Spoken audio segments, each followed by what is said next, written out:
Hey guys, Nina here, welcoming you to another reading from the Ladies of Horror Picture Prompt Monthly Challenge, hosted by Elaine Pascale on her channel, The Godmother of Horror. If you'd like to read along or read previously published pieces, please visit spreadingthewritersword.com or ladiesofhorror.com. In the meanwhile, enjoy the reading.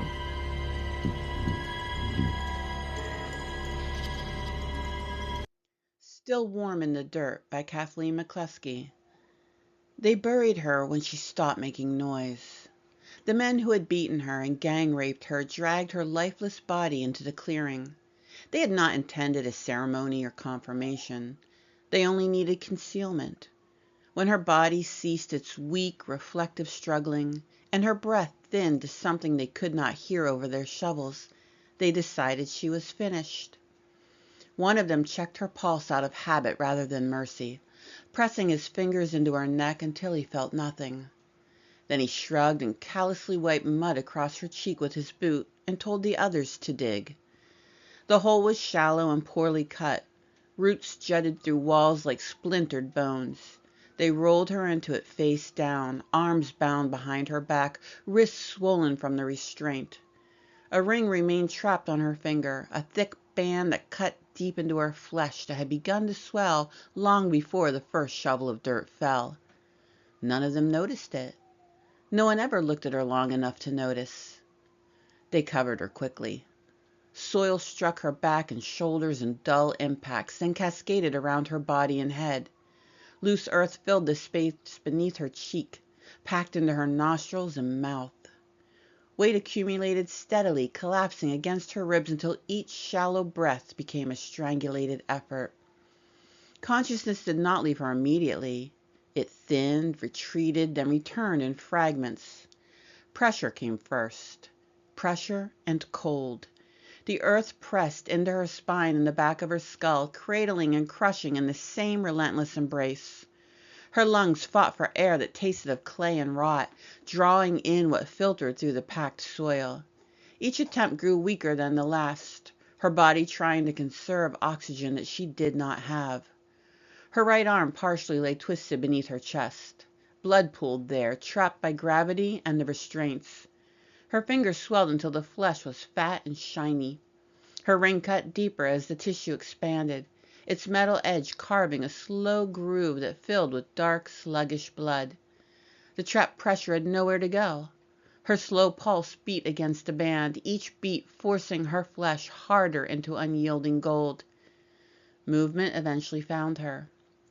It began as a faint disturbance near her knuckles, subtle enough to be mistaken for settling dirt. Then came the unmistakable sensation of legs.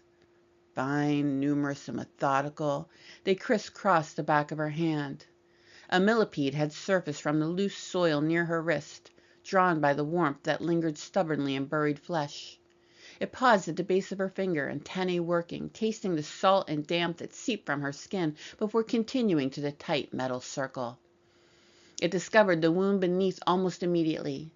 The metal had already broken the skin there, opening in a thin, wet crescent. The creature pressed into that space, exploring with patient insistence. When it began to feed, the sensation registered as a distant, blunt flare. The pain filtered through layers of shock and suffocation. Her body attempted to react. A faint twitch traveled through her finger. The rest of her remained pinned and unresponsive.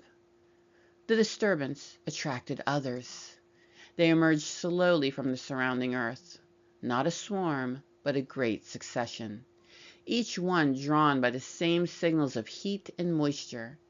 They gathered around the trapped finger, slipping beneath the edge of the ring where the blood collected.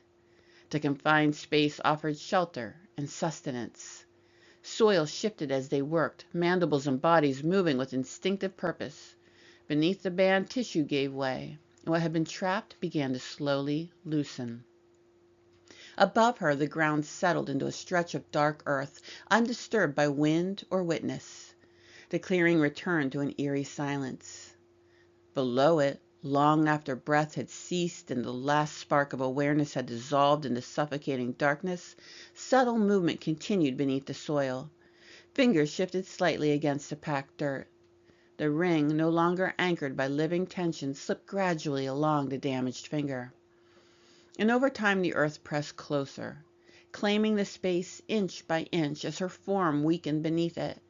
Moisture, pressure, and darkness erased the boundaries that had once defined her.